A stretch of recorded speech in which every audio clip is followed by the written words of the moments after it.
What's up and welcome back to 17 Naan. Today we're going to be making Mee Goreng. You may already be aware of the instant noodle version, but in this recipe we're going to be making the whole thing from scratch. First things first, we're going to need to make up the egg noodles. Measure out all of the listed ingredients above and it's time to get busy. To begin, empty out 500 grams of plain flour onto a worktop, then make a well in the center. Now to that rather satisfying well, we want to add 200 grams of whole egg, 60 ml of cold water and 1 teaspoon of salt. Give the eggs a good mix and we want to slowly incorporate the flour into the liquid. Not sure why, but I always find this step super satisfying when making any dough.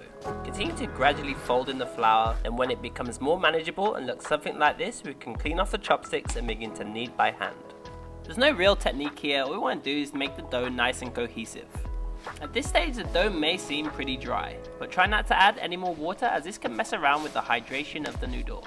After a couple of minutes of kneading, our dough should now look something like this. Not too smooth, but a little rest will sort this out. Gather the dough into a ball and cover tightly with some cling film. And at this point we want to allow the dough to rest for around 30 to 45 minutes. Fast forward and our dough should now be ready to turn into noodles. Give the dough another quick brief knead, then gather back into a tight ball again. Dust generously with some cornstarch and we're now ready to roll. In this recipe I want to show you guys how to do this by hand, but feel free to use a pasta machine. First, use a rolling pin to make these small grooves that will flatten out the dough. What we're looking for here is to make a flat, squarish piece of dough. And to make this dough as square as possible, we're going to use a specific technique. Place the dough at an angle, then we want to roll out the dough from one of the corners to the other. Rotate the dough 90 degrees and repeat for the other two corners. And what we should achieve here is an even diamond-shaped piece of dough. Continue rolling and rotating until the diamond-shaped dough gets larger and larger. After a few generous minutes of rolling, our dough should now look something like this. To make rolling out the sheet of dough far much easier and quicker, I find rolling up the dough into the rolling pin makes light work of this. After around 10 to 15 minutes of using these techniques, our dough should now be ready. And hopefully we should now be left with a pretty even square sheet of dough. As for the thickness, this is optional, but this is about an 1/8 of an inch in thickness. Now that the dough is ready, we can begin to make noodles. First, we want to generously coat all sides with cornstarch. Again, use the rolling pin to assist as this will help maneuver the dough. Flip the sheet over onto the other side and again we want to generously coat in cornstarch. And the reason for going so heavy on the starch is that this will prevent the noodles from sticking when we come to cut them. Now, just before we begin to cut, fold the dough evenly so it overlaps 3 or 4 times. Give the dough one final dusting, then we're ready to cut. When it comes to how thick you want to cut the noodles, this is totally up to you. And one other thing I'd like to add is that you want to use a pretty large knife when you come to cut the noodles. The knife I ended up using was pretty small and this made things quite difficult. But regardless, our portion of noodles are now cut, and again we want to dust this batch generously with cornstarch. And that's all there is to it. Gather the noodles together and our first portion is ready. Store this portion to one side onto a tray that is lightly dusted with cornstarch. Then we want to repeat this process for the rest of the dough.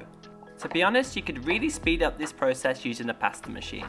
But however you go about it, we should be left with some delicious homemade egg noodles. Store the noodles to one side and it's time to prepare the rest of this dish.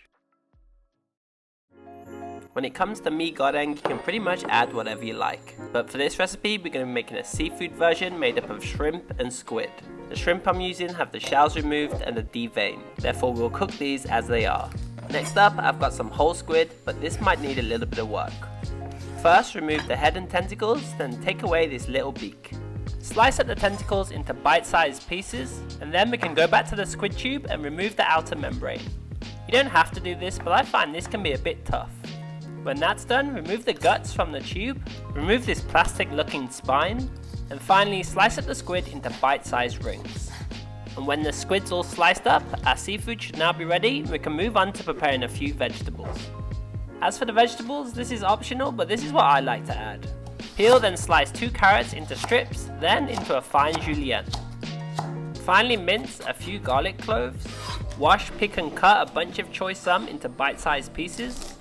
Finally, wash a handful of bean sprouts and place all of these vegetables separately to one side. And all that's left to do before we begin to cook is to make up the simplest of sauces. In a small mixing bowl, add 1 tablespoon of sambal, 1 rather generous tablespoon of ketchup mayonnaise, 1 to 2 tablespoons of light soy, 1 tablespoon of oyster sauce, And to give the sauce a little bit more color, add 1 tablespoon of dark soy. And finally add a splash of water or chicken stock to balance things out. Give the sauce a good mix, it's now time to get cooking.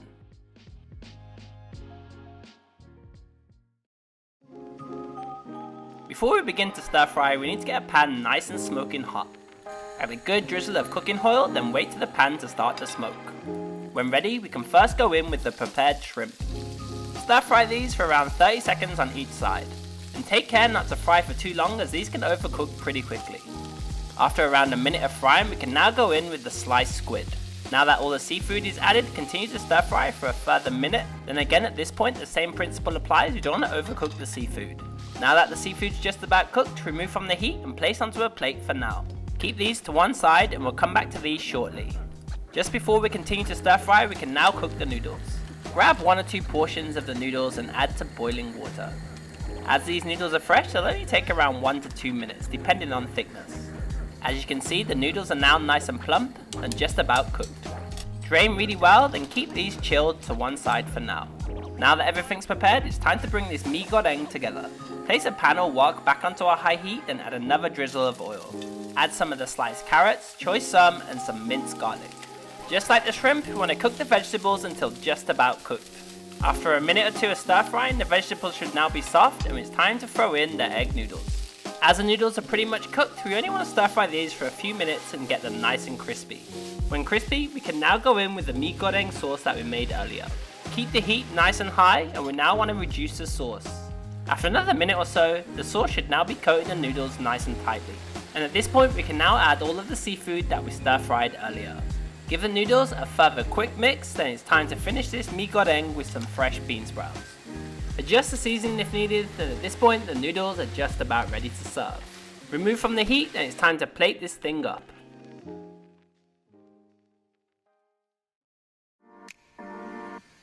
Now I know this recipe may seem a bit long compared to buying a simple packet of instant Mee Goreng, but making the noodles from scratch and a few attentions to detail, then this dish turns into something special. Regardless, I ended up finishing the dish with a crispy but runny fried egg, some fried shallots, and a few sprigs of fresh coriander. And that's just about it. We now have a delicious bowl of Mee Goreng. This was fun to make and I'm pretty sure this is going to taste way better than the instant noodle version. Thank you all for watching and I hope you guys enjoyed this recipe. And if you did, smash that subscribe button and show some love. It's been pretty difficult recently to put out content as I've been quite busy, but you can check out on my previous video to see what I've been up to, and I will be posting another video updating that shortly. And with all that said and done, until the next episode, take care and peace as always.